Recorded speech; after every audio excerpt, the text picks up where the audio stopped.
अस्सलामुअलैकुम वरहमतुल्लाहि वबरकातुहू। उम्मीद करती हूँ आप सब लोग खैरियत से होंगे। हम लोग हैज़ और निफास के शरई मसाइल के बारे में गुफ्तगू कर रहे हैं और अभी तक अल्लाह ताला की दी हुई तौफीक से अल्हम्दुलिल्लाह हम लोगों ने हैज़ के बारे में इरशाद बारी ताला और ईसाइयों और यहूदियों का तर्ज अमल, इसके साथ साथ हैज़ की इब्तदा और हैज़ और निफास की मुद्दत, और अगर हैज़ और निफास की मुद्दत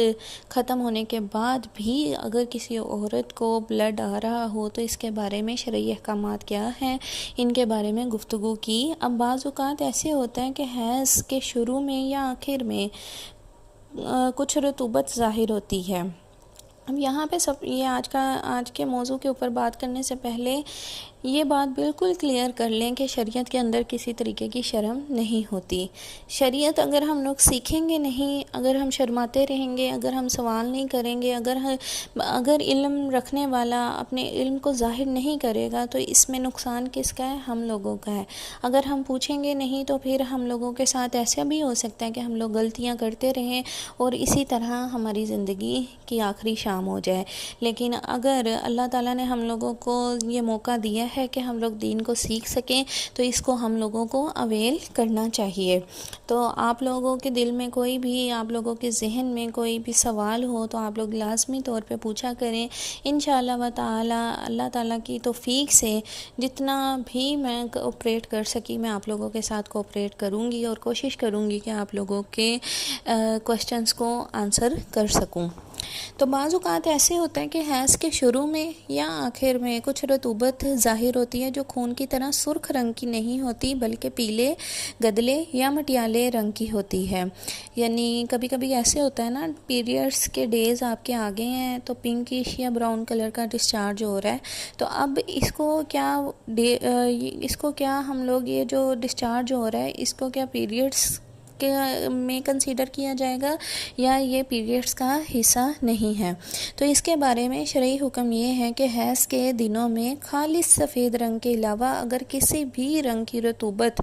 किसी भी कलर का डिस्चार्ज आपको शो हो रहा है तो वो हैज़ में ही शुमार होगा। हज़रत आयशा रज़ी अल्लाह ताला अन्हा के पास ख़वातीन डबिया में वो रुई जो कि वो मखसूस अय्याम में इस्तेमाल करती थी रख कर भेजती थी जिसमें जर्दी होती। तो इस पर उम्मुल मोमिनीन हज़रत आयशा रज़ी अल्लाह ताला अन्हा फरमाती कि जल्दी ना करो नमाज़ पढ़ने में, यहाँ तक कि तुम रुई को बिल्कुल सफ़ेद ना देख लो। इसी तरह की एक और हदीस हम लोगों को रवायात में मिलती हैं कि हज़रत अमरा रज़ी अल्लाह ताला अन्हा के पास रुई का एक टुकड़ा एक कुरैश की खातून ने भेजा जिस पर जर्द रंग की रतूबत थी। ये भेज कर उन्होंने हज़रत अमरा रज़ी अल्लाह ताला अन्हा से सवाल किया, क्या आप क्या फरमाती हैं इस बारे में कि औरत अगर अपने हैज़ में सिर्फ़ इस तरह की रतूबत देख रही हो तो क्या वो पाक हो चुकी है? यानी येलोइश कलर का डिस्चार्ज था, येलोइश कलर की वो रतूबत थी रुई के ऊपर, और वो औरत ने हज़रत अमरा रज़ी अल्लाह ताला अन्हा से ये सवाल किया कि क्या औरत अगर इस कलर की, इस रंग की रतूबत देखे तो क्या वो पाक हो चुकी हैं? तो आप रज़ी अल्लाह ताला अन्हा ने फरमाया कि नहीं, यहाँ तक कि तुम बिल्कुल खालिस सफ़ेदी देख लो तब तक तुम पाक नहीं हुई। अब यहाँ पे खालिस सफ़ेदी का मतलब ये है कि किसी भी किस्म की रतूबत ना हो या रुई पर खालिस सफ़ेद रंग की रतूबत हो, तो दोनों सूरतों में औरत जो है वो हैज़ से पाक हो जाएगी। इसके अलावा जिस भी तरह का हैज़ के दिनों में डिस्चार्ज होगा वो हैज़ में ही कंसीडर किया जाएगा। अब ये तो हम लोगों ने ये बात कर ली कि अगर हैज़ के दिनों में शुरू में या आखिर पे आपको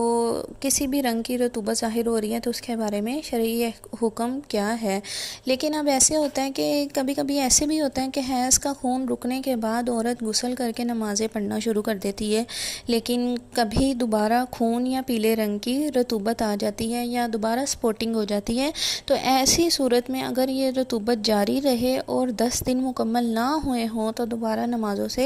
रुक जाने का हुक्म होता है। कल हम लोगों ने इस बारे में बात की थी ना कि अगर आपकी आदत से ज़्यादा आपको ब्लड आ रहा है, यानी किसी औरत की 7 डेज़ की आदत थी,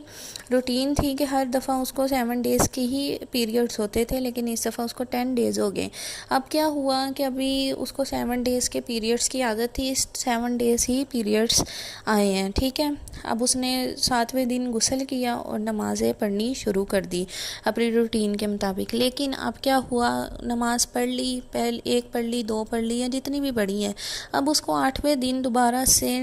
डिस्चार्ज हो रहा है या स्पॉटिंग हो रही है, या मतलब कुछ भी उसको दाग लग रहा है, तो फिर क्या करना है। अब यहाँ पे ये देखा जाएगा कि आया औरत के 10 दिन मुकम्मल हुए हैं या नहीं हुए, क्योंकि हम लोगों ने कल ये बात जान ली कि अगर 10 दिन मुकम्मल हो गए हैं तो इसके बाद अगर स्पॉटिंग हो रही है, डिस्चार्ज हो रहा है या ब्लड आ रहा है, तो वो औरत इस्तिहाज़ा के मुस्तहाज़ा जो औरत है, यानी ऐसी औरत जिसको इस्तिहाज़ा की बीमारी हो, यानी वो उसके कायम मुकाम है, और वो औरत जो है वो गुस्ल करके नमाज़ें पढ़ेगी। इसके बारे में अभी हम इंशाल्लाह इस्तिहाज़ा के बारे में कल डीप डिस्कशन करेंगे। लेकिन आज जो मैं आपसे बात कर रही हूँ कि अब अगर किसी ने 7 दिन उसकी रूटीन थी, ठीक है, उसने गुस्ल किया, नमाज़ें पढ़नी शुरू कर दी, 8वें दिन उसको दोबारा स्पॉटिंग हो गई, तो अब क्या करना है। अब उसने क्या करना है, फिर रुक जाना है नमाज़ों से। अगर 10वें दिन तक उसको स्पॉटिंग हो रही है तो वो 10 दिन तक वेट करेगी, और अपने 3 दिनों की जो नमाज़ें हैं वो 10 दिनों के बाद गुस्ल करके कज़ा करके पढ़ेगी। 10 दिनों के बाद आया स्पॉटिंग हो रही है, आया किसी कलर का भी डिस्चार्ज हो रहा है, येलोइश है, ब्राउन है, पिंकिश है, किसी भी कलर का आपको डिस्चार्ज हो रहा है, वो आपने बिल्कुल भी कंसीडर नहीं करना, क्योंकि वो बीमारी का खून है, वो आपका हैज़ नहीं है, ठीक है। उम्मीद करती हूँ कि ये मसला आप लोगों को समझ आ गया होगा। दोबारा से मैं इस चीज़ को क्लियर कर दूं कि अगर हैज़ के शुरू में या आखिर में किसी तरह का भी डिस्चार्ज हो रहा है, तो वो आपका हैज़ ही कंसीडर किया जाता है। आपके हैज़ के दिनों में जो आपकी आदत है, उसमें जो भी आपको डिस्चार्ज हो रहा है, वो आपने हैज़ ही तसव्वुर करना है, वो हैज़ ही है। लेकिन अगर आपकी रूटीन मुकम्मल, आपकी आदत के मुताबिक जो आपको हैज़ आता था वो मुकम्मल होने के बाद, लेकिन अभी 10 दिन मुकम्मल नहीं हुए, तो उन 10 दिनों के अंदर अंदर जो डिस्चार्ज हुआ है आपकी आदत के, हैज़ की आदत के दिन मुकम्मल होने के बाद, अगर आपको कोई रतूबत ज़ाहिर हो रही है, कोई पीले रंग की, कोई गदले या मटियाले रंग की, तो वो आपने तब नमाज़ों से रुक जाना है, और फिर 10 दिन तक आपने वेट करना है। 10 दिन के बाद आपने गुस्ल करना है और नमाज़ें पढ़नी शुरू कर देनी है। फिर आया ब्लड आए, चाहे किसी कलर का भी डिस्चार्ज हो, वो आपने किसी तरह की उसकी तरफ तवज्जो नहीं देनी, ठीक है। और जो आपके हैज़ के दिन थे, उतने आपने हैज़ के दिनों को अपनी आदत के मुताबिक तसव्वुर करना है, और बाकी जो दिन ऊपर हुए हैं 10 दिनों के अंदर, ठीक है। यानी अगर किसी को 5 डेज़ की आदत थी, 5 डेज़ उसने काउंट करने हैं अपने हैज़ के, और अगर किसी को 5 दिन या 7 दिन स्पॉटिंग होती रही है, बिलफर्ज 5 दिन का हैज़ था, 7 दिन स्पॉटिंग हुई, 5 दिन और वो स्पॉटिंग के ऐड करे, 10 दिन के बाद वो गुस्ल करेगी, नमाज़ पढ़ेगी। अब उसके बाद 2 दिन और भी स्पॉटिंग होती रही तो वो आपने काउंट नहीं करना, और जो 5 दिन आपके ऊपर हुए हैं आपकी हैज़ की आदत से ज़्यादा जो स्पॉटिंग होती रही, उतने दिनों की आपने नमाज़ें कज़ा करके पढ़ लेनी है। अब अगर कभी कभी ऐसे होता है कि हामला खातून को भी, यानी अगर किसी को प्रेगनेंसी है तो उसको भी ब्लीडिंग स्टार्ट हो जाती है,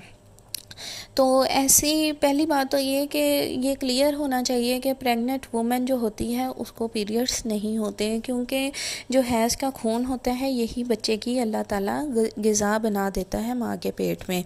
तो इससे हम लोगों को ये मालूम होता है कि औरत को हैज़ प्रेगनेंसी के दौरान नहीं आता, तो औरत को जो भी ब्लीडिंग अगर प्रेगनेंसी के दौरान होती है तो वो हैज़ नहीं है। बस अगर वो खून को देखे तो इसके बारे में शरई हुक्म ये है कि वो गुस्ल करे और नमाज़ पढ़नी शुरू कर दे। अच्छा, कल हम लोगों ने इस बारे में बात की थी कि अगर किसी को यही मैंने आपसे मसला किया था, 10 दिन से ज़्यादा किसी को हैज़ का खून बढ़ जाए, यानी 10 दिनों से ज़्यादा एक्सटेंड हो जाए, तो फिर क्या है काम होता है। अब अगर किसी को 5 दिन की आदत थी, पहले शुरू से उसको 5 दिन हैज़ आता था।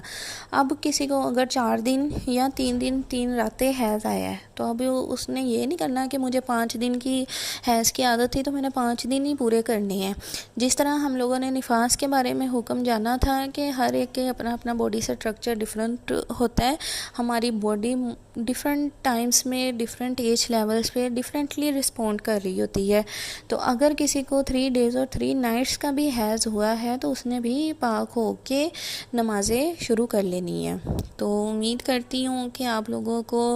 ये मसला समझ आ गया होगा कि किसी भी तरीके की रतूबत ज़ाहिर हो वो हैज़ होगी। हैज़ के दिनों में अगर किसी भी कलर का डिस्चार्ज हो रहा है तो वो हैज़ ही है, और अगर अपनी